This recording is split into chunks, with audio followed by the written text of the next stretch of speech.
श्रीराम मंदिर संस्था आग्रा रोड धुळे तर्फे चैत्र नवरात्र व रामनवमी निमित्त विविध धार्मिक कार्यक्रमांचे आयोजन। याबाबत अधिक वृत्त असे की गेल्या अनेक वर्षापासून श्रीराम मंदिर संस्था आग्रा रोड धुळेच्या वतीने विविध धार्मिक कार्यक्रम या ठिकाणी आयोजन करण्यात येत असते। चैत्र नवरात्र व रामनवमी निमित्त या ठिकाणी सलग संपूर्ण सप्ताहभर विविध कार्यक्रमांचे आयोजन करण्यात येते, ज्यात प्रामुख्याने 31 मार्च 2025 ते 5 एप्रिल 2025 या कालावधीत विविध कार्यक्रमांचे आयोजन करण्यात आले। तर या कालावधीत 31 मार्च ते 5 एप्रिल दुपारी 4 ते 5 कालावधी आई भजनी मंडळ तर्फे भजन साधन करण्यात आले। तर दिनांक 1/4/2025 रोजी संध्याकाळी 6 ते 8 दरम्यान धुळ्यातील प्रख्यात गीतकार श्री पुराणिक सर लिखित आणि प्राध्यापक श्रीमती वीणा कमलाकर यांनी गायलेले गीत रघुनंदन हा कार्यक्रम या ठिकाणी पार पडला।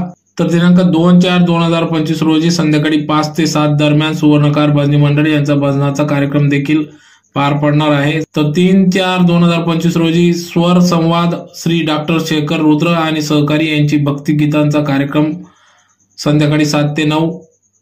4 एप्रिल 2025 रोजी श्री रामदेव बाबा भजनी मंडळ यांचा भजनाचा कार्यक्रम 8 ते 10।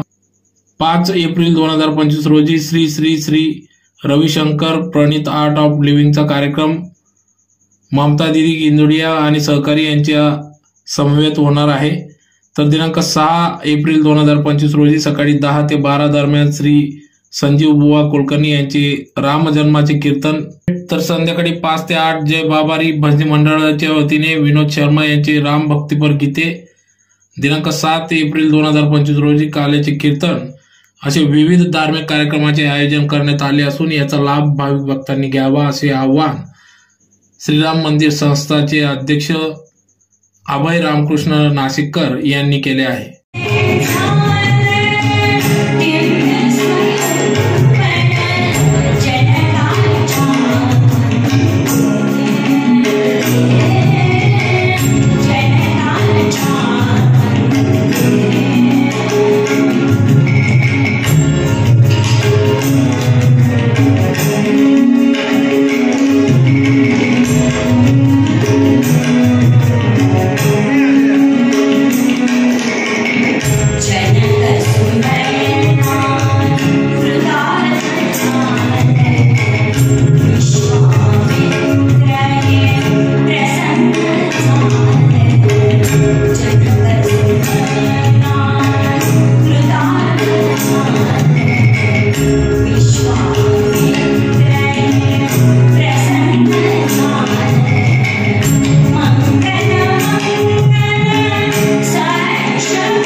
श्रीराम मंदिर संस्थान आग्रा रोड धुळे तर्फे दरवर्षीप्रमाणे गुढीपाडवा ते रामनवमीपर्यंत अनेक उत्सव इथे साजरे केले जातात। धुळ्यातील हे एकमेव जुनं मंदिर आहे, ज्याला आता 150 वर्ष पूर्ण झालेले आहे। या मंदिराचं वैशिष्ट्य म्हणजे या मंदिरात रामाच्या मांडीवर सीता बसलेली आहे। भारतभरात तुम्हाला असं कुठेही मंदिर आढळणार नाही जिथे रामाच्या मांडीवर सीता बसलेली आहे। शिवाय ह्या मंदिराचं वैशिष्ट्य असं आहे, चौथे राजकुमार संसार सुख। मंदिराचं दुसरं वैशिष्ट्य असं आहे की रामाच्या मांडीवर सीता बसलेली आहे, तो दगड एकच आहे पण सीता गोरी आहे आणि रामाची मूर्ती काळी आहे। असं कुठेही तुम्हाला आढळणार नाही अशी ही मूर्ती आहे। 150 वर्ष या मंदिराला 150 वर्ष या मंदिराला झालेले आहे। आता या चैत्र नवमीपासून या गुढीपाडव्यापासून मंदिरात अनेक कार्यक्रम आयोजित केलेले आहेत. गदिमान सारखे प्रख्यात पुराणिक सर यांनी गीत रघुनंदन हे काव्यसंग्रह लिहिलेला आहे. त्याला अटल बिहारी वाजपेयींनी पुरस्कार दिलेला आहे. स्वतः अटल बिहारी वाजपेयींनी पुराणिक सरांची पाठ थोपटली आहे या काव्य रचनेबद्दल.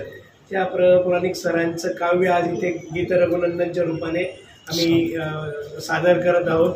तसेच परवा धुळ्याचे प्रख्यात डॉक्टर शेखर रुद्र यांच्या संगीताचा कार्यक्रम आहे. त्याच्या दुसऱ्या दिवशी 5 तारखेला आर्ट ऑफ लिव्हिंगच्या ममता दिदी गिंदोडिया यांचाही आर्ट ऑफ लिव्हिंगचा सत्संग इथे आहे. असे भरगच्च कार्यक्रमांनी ही रामनवमी साजरी करण्यात येणार आहे.